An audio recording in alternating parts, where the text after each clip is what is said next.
Hello and welcome. Today I am practicing using oil pastels some more. I have some little creatures that I really am interested in drawing, and so we're just gonna do it. I have a vision in my head that I want to draw some really long tall drawings. There we go. Anyway, so I use washi tape to split the page. I love using washi tape because it comes off so easily and it creates really crisp lines for backgrounds. And so the very first thing that I have to do is, make the outline for this guy.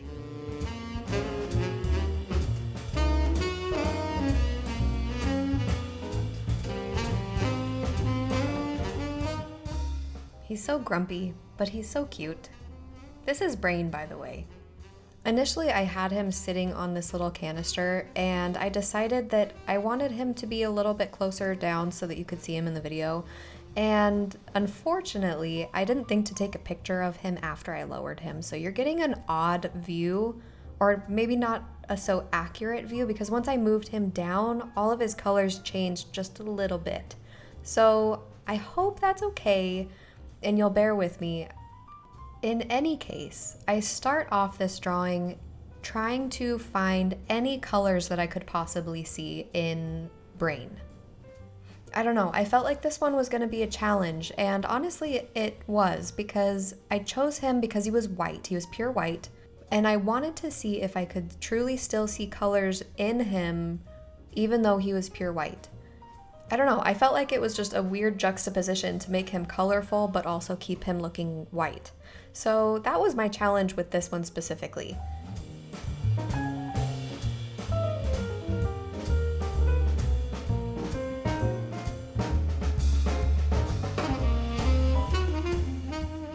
This white just keeps breaking on me.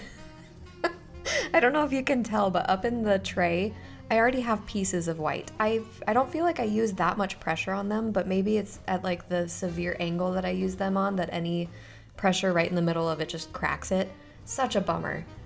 I've been avoiding doing the nose and the pupils in the eyes, and I can't ignore it anymore. I have to start. These reds are very similar, but I chose the one that said red on it. It was just the perfect color. I totally draw outside of the lines, and I want to show you how easy it is to fix it. You just color right over it. I don't know why that seemed like such a daunting thing when I first started. I didn't know that you could color. They're so workable. Oil pastels are amazing. They're so easy and forgiving. There is definitely a learning curve when it comes to them, but if you keep at it, I feel like you can grow that feeling of getting along with it. I think that that's something that was so worrisome for me at first, because other art supplies aren't so forgiving. It's, if you use marker in the wrong spot, I mean, there it is forever. And if you use colored pencil, I mean, you can erase it, but there's still like a ghost of a line. But these, you can color over it. It's like paint, I guess. Maybe I'm just an absolute noob and this is like no news to anyone else. Anyway, it's time for me to test out some background colors, and I don't know if I should have chosen purple, but I did, and you'll have to let me know if maybe the vermilion would have been a better choice.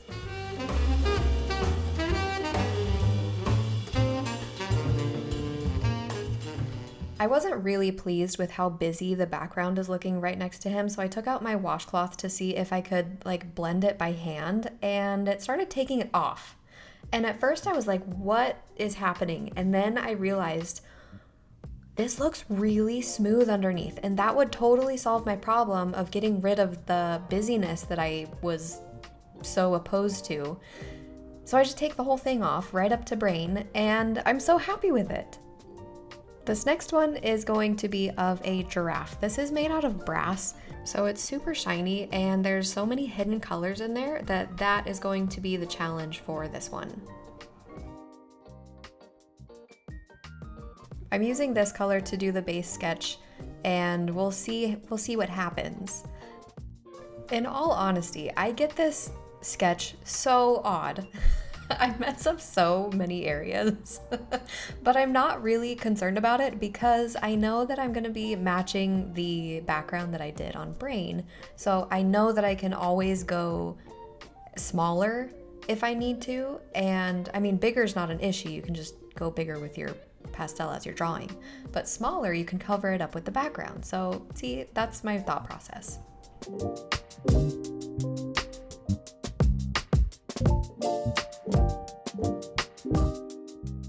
Trying to hone in on the colors of this one was really tricky because every time I look at it, it looks like a different color. So I end up like changing the colors a lot and kind of meshing the colors together because I think ultimately that is what's happening. There's definitely greens in there. There's definitely yellows. And I ended up having the most success when I stopped worrying about what I was seeing and just kind of unfocused my eyes a little bit and drew what I saw. I hope that helps. I guess what I'm trying to say is if I saw any color, like any hint of a color whatsoever, I exaggerated it and then tried to blend it into the color that was next to it. I had a lot of success with this like taupey color, and so anytime that I had like an odd color, like an orange or green or yellow, I blended it into the taupe color. And then, I mean, before I add the black, it kind of looks like a hot mess. It's almost like you have to trudge your way through the murky middle ground so that you can get to the end where you're adding the highlights and the deep darks.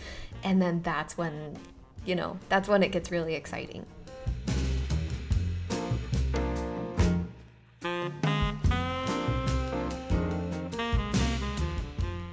I will say though that this one, out of all three of them, this one turns out being my absolute favorite. The one that I'm the most proud of. I'm really surprised.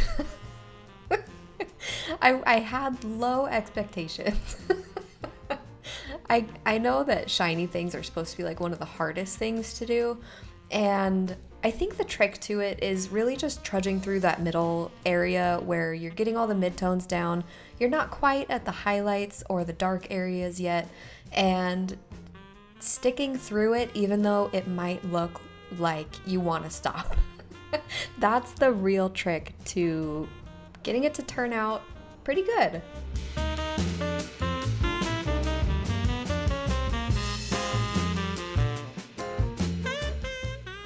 Now that I am done adding the black parts and I'm starting to add some of the highlights around the black like divots areas, it's starting to really look cool. It's starting to tie together and I can really see, like, I can feel it. I can feel it through the paper, and I think that's wonderful and I'm so excited about it. That's why this one is my absolute favorite, because it took a turn. It was like the dark horse of all of my challenges. I rooted for it the whole time, and it turns out the background has a lot to do with it too, because I was able to cover up a lot of the mistakes that I did with overdrawing. Not mistakes, just overdrawing. And yeah.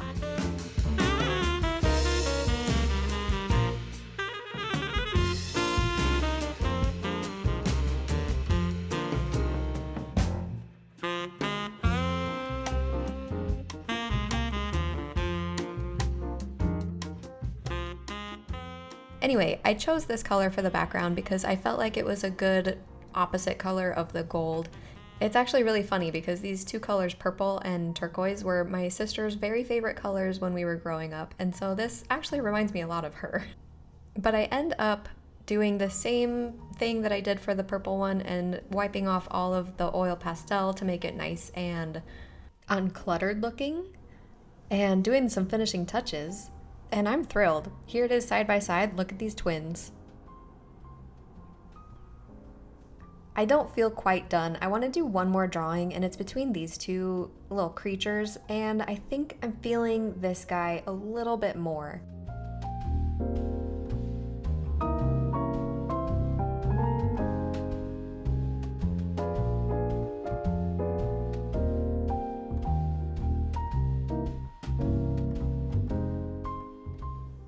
This one was surprisingly a lot more challenging than I expected it to be. And a lot of that came into play simply by the fact that he has so many more colors than the other two creatures did. And I didn't have a great blue for all of the dark gray blue colors that he was wearing. So I ended up having to mix a lot of the blues and blacks and grays together to get the right color blue that I was hoping for. And I think that alone took so much of like my mental capacity. It's just like a realm of art that it doesn't click with me. Give me a shiny giraffe any day, but make me mix the perfect blue and I am gone. So that alone took so much energy out of this project. And once I got the color blue right, then I could move forward and start to enjoy it a little bit more.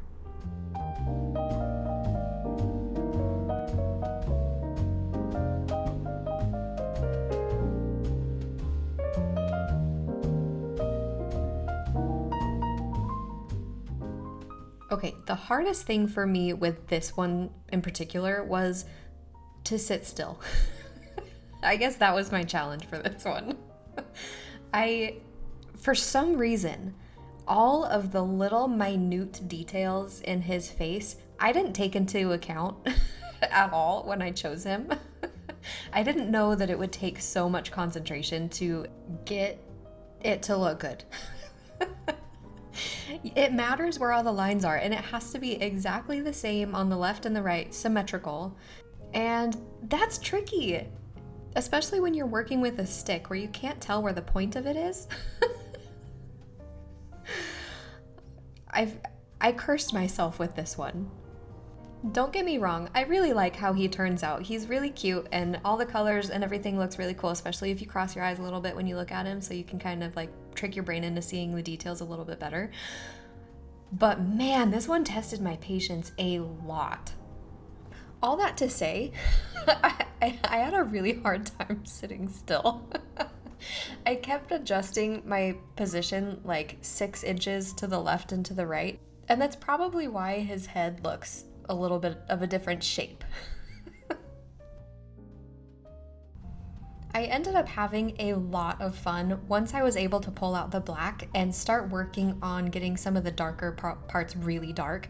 For some reason, that's just always the most fun to me, is getting the shadows just really dramatic. And of course, once you get the shadows down, then you can start adding in some highlights, and then the difference between the dark and the light starts to play off of each other, and it just, it's so amazing.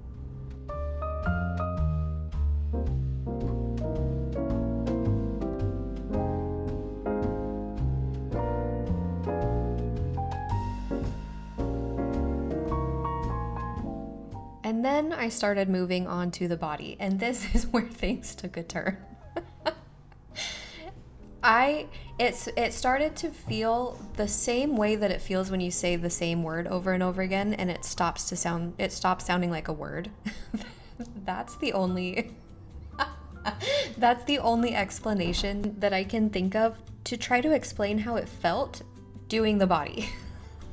I will say though that once it got to these hands again, I had so much fun with these hands.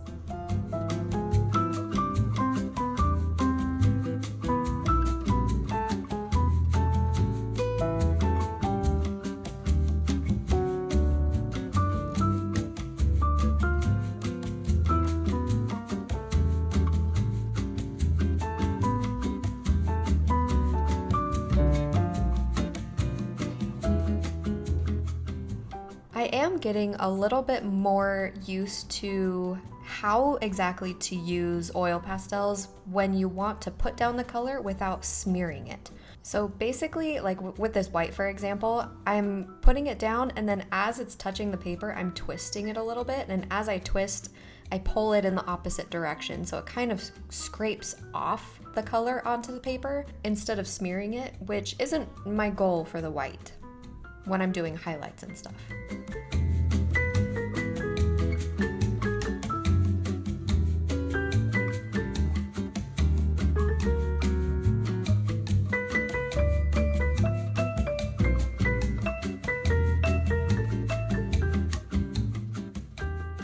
And I honestly kind of like how it looks when it falls off in big chunks.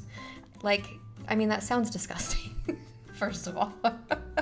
But I like the texture that it gives. It's kind of bumpy and ridgy, and it adds a little bit of interest to an otherwise blurry piece. I don't know. I think it looks cool to be blurry but also have a little bit of texture in an odd way. So I feel like that helps a little bit. Now, if you haven't noticed, I didn't center him very well on the page.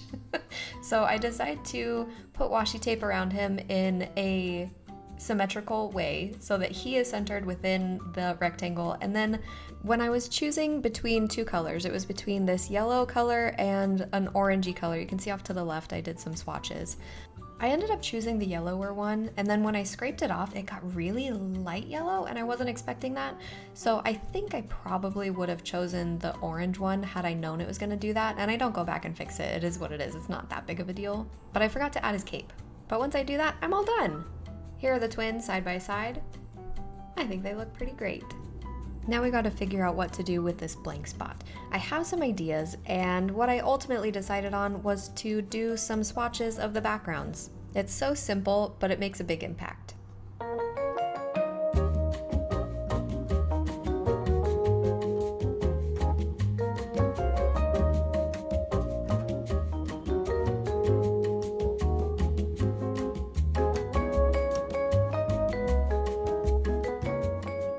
Here are the finished results now that the whole spread is done, and I love all of them. I think I'm really proud of all of them for different reasons, and I certainly learned a lot, mostly about my own patience.